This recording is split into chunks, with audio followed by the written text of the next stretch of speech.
語言學者洪偉林老師雖然已經退休啊，今年80歲，伊依然堅持4個去做電影調查、收集資料。伊佇咧去年有擱再出新冊《台灣西部方言地圖集》。洪偉林老師佇咧語言學、地理學有正重要貢獻，今仔日也受到邀請去到台師大演講。伊也希望讓學生知影講，透過語言分布地圖，了解到台灣語言自南島語、台語和近代華語等等這語言，這之間的接觸也個競爭。咱台灣一批批仔囝爾，就變到20-30種的這個語種吼。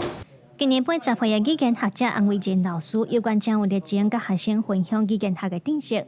洪偉林是國內罕見精通語言地理學的學者，透過語言分布的地圖分析台灣語言的移民史甲發展。在伊受到台師大的邀請，透過演講，讓學生了解不同語種的競爭甲變遷。因有因的歷史，咱有咱歷史。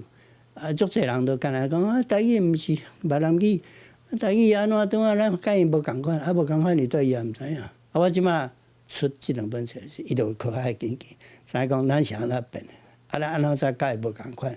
演講現場坐甲滿滿，有地理系研究生分享講，家己是自從做台灣地名研究以後，才發現其實真濟地名攏甲台灣語言有關係，嘛因為安尼引起伊對語言的興趣。一個地名伊用的音是轉音還是長音，就會當互咱看出來，迄住佇這個所在的人到底是為叨位來，到底是叨位的人。研究台灣，因為真早，阮咧地理系都注意到這族群啦，吼。洪老師其實是有來阮遮演講2-3遍啦。阮的學生自然還是講老師，自然就會知影講哦，這個學者吼，伊會當提供阮地理系一寡迄個啟發嘛，吼。